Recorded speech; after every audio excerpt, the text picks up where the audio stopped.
Growing up in London, Ontario, we were always being told how we were living in the melting pot of the world, how Canada was an amazingly multicultural society, how we were unbelievably tolerant and accepting of all peoples.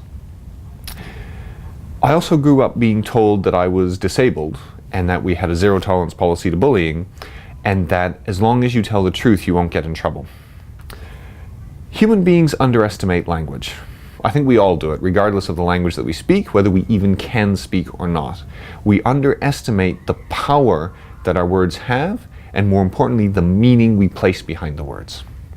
Let's look at the term zero tolerance, for example. The education system I grew up in had a zero tolerance policy to bullying.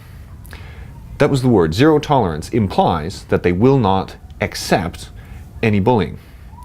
The truth was that they meant zero awareness of bullying. They refused to acknowledge the bullying problem as it was, they refused to deal with it properly, and they refused to help those who were being brutally bullied, such as myself or anybody who was different. Let's look at the melting pot phrase. You can throw everything you like into a melting pot, mix it up, and it will not necessarily taste good. In fact, chances are it will taste awful. And in a cultural sense, when you blend and melt all of these different cultural ideals and visions and beliefs together, you end up with something which doesn't really look very nice or feel very good.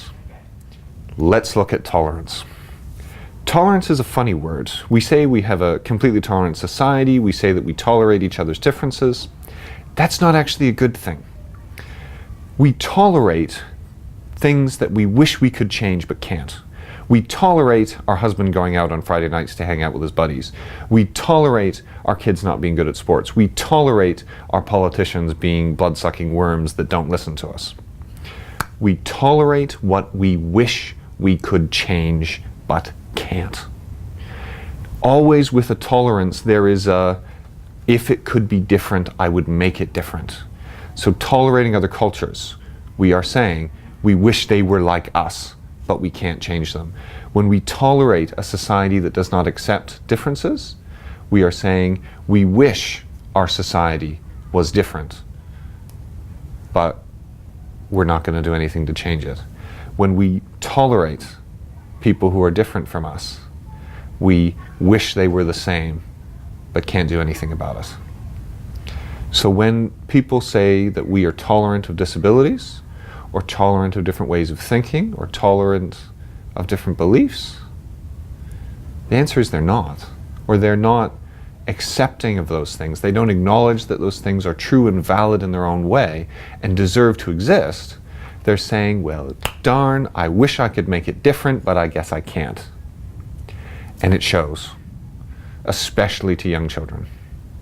Perfect example is Nelson Mandela saying that children are taught to hate. We do this through very subtle means. We teach children to wish that they could change the world to match their ideal by teaching them to tolerate what is around them. And these are only a few examples of the language that we use every day and the power behind the words and meaning. We need to change the words that we use. We recognize that words are powerful. Even now you are listening to me speak, and you are listening to the language of my body and my expressions. You are getting the meaning and the sense and power that I'm conveying to you through this language. And I'm being genuine in my thoughts to the words that I am making. But people aren't genuine. We lose that somewhere. We get told that that's not good enough, that we need to shift or alter our language to match some greater ideal. We need to be honest to our language. And if we want a society that is truly accepting of other people, we need to start using that word and meaning that word. And we need to change all of our language to match what we mean rather than what we are saying.